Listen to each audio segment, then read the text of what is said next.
Hello guys, welcome to another video. I thought I'd do a bit of an update on the build that I've been playing recently. That's the life stacking Inquisitor, which has been progressing quite nicely.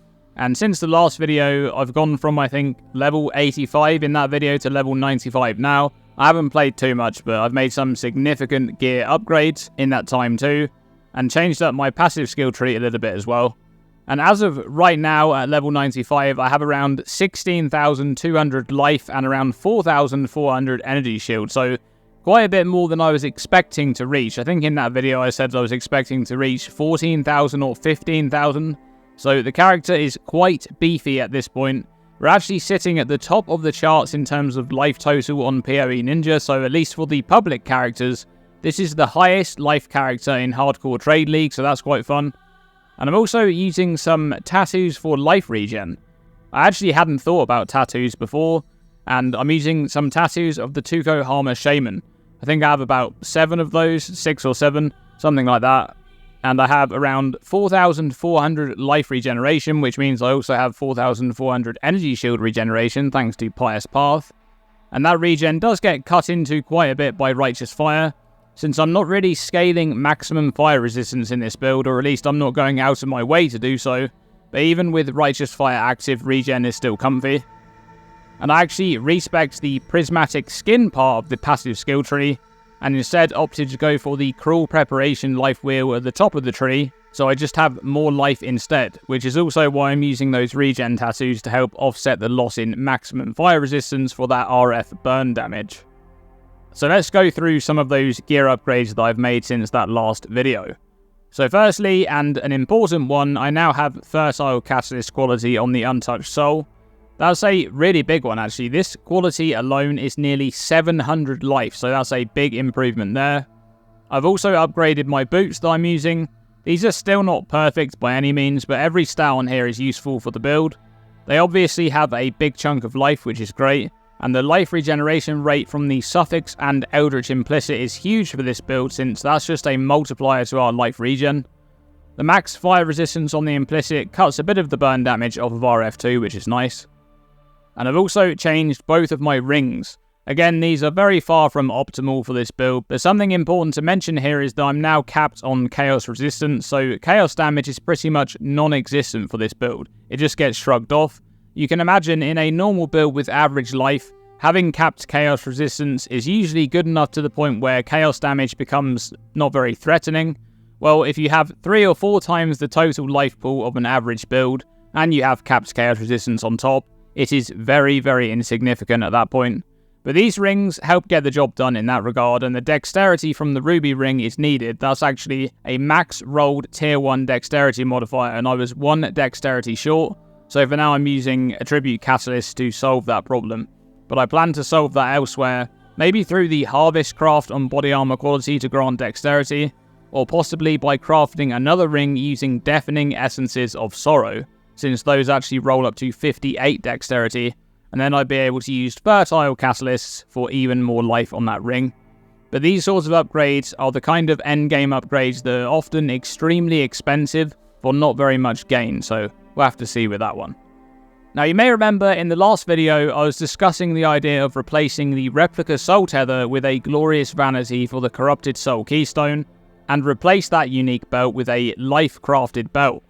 And that's exactly what I've done. So I crafted this belt for the build, and again it's not perfect but it does the job. The change from the Replica Soul Tether to this belt is a loss of around 800 energy shield and a gain of 1,300 life. So that's a big difference right there, especially considering that life is what's scaling pretty much everything in this build, from damage to regen, so that's a huge upgrade. And alongside this belt, I'm now getting the Corrupted Soul Keystone from the passive tree using a Glorious Vanity jewel in the name of Doryani. I used the Timeless Jewel Calculator to actually try to find a good jewel for the build, and I managed to grab this jewel right here. It's kind of insane for the build. I'm pathing through 3 nodes which get transformed by the jewel to reach the socket, and 2 out of 3 of those nodes are converted to increased maximum life, and they're both the max roll of 4% as well. So that's huge. Really, really nice jewel for this build, and another very significant upgrade for the build as well. And speaking of significant upgrades, I managed to double corrupt a Crest of Desire and hit +2 to the level of socketed fire gems, and some leech there too, which is somewhat useful. The gem levels provide about 13% more damage for the build, so that's an awesome double corrupt to get. I am on the lookout for more +8 crests which I can corrupt, because I can theoretically hit +4 on the helmet, but the trouble is they're becoming quite scarce in the league at this point, and buying crests to divine them to +8 is obviously something which is kind of annoying to do and can become quite expensive. But this corruption alone is a really big improvement. It means that our tornado is level 33 at this point, so gem level is quite high.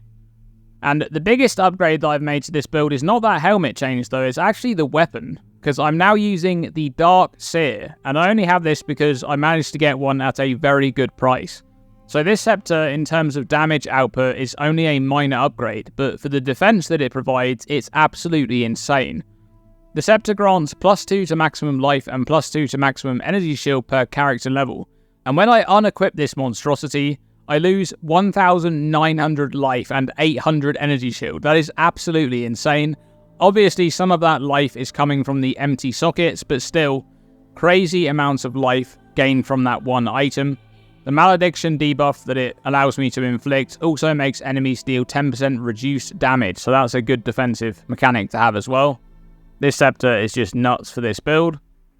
And that's pretty much it for the gear upgrades. I've still got some things that I'd like to do. For example, I really want to get a Wrathpith Globe with Fizz taken as corruption, but I've had no luck there just yet. And I can also get a useful corruption on the Lightning Coil as well, but that one may prove a little bit more difficult if I want to go the route of using the Harvest Quality Enchantment for Dexterity on there. And that's about it. I'm enjoying playing this build, quite a fun one to put together, but I do have to say that I think my enjoyment of the league overall is starting to wear a bit thin at this point. I did have this moment about a week or two into Necropolis where I just really wasn't enjoying the league at all, and I had to take a step back for a while, and I actually just didn't play for a while there. And it was only a week or 10 days or so ago when I decided I'd just migrate to Trade League and put together some fun builds instead. That decision has rejuvenated the league for me, at least for this short period of time, but Necropolis is just not the league for me. That said, I'm not going to be quitting just yet. I think I'll just be playing a little bit less overall. What about you guys? Are you still enjoying Necropolis League? Are you still playing the league? What are your thoughts on the league now that we're over 5 weeks in? Let me know by commenting below. And as always, thank you to my patrons for your ongoing support. If you enjoy the content I make here on YouTube, you can support me and my channel by becoming a patron and gain access to some exclusive perks in the process. All of the information can be found by following the link in the description below. Thanks for watching this video, and I'll see you in the next one.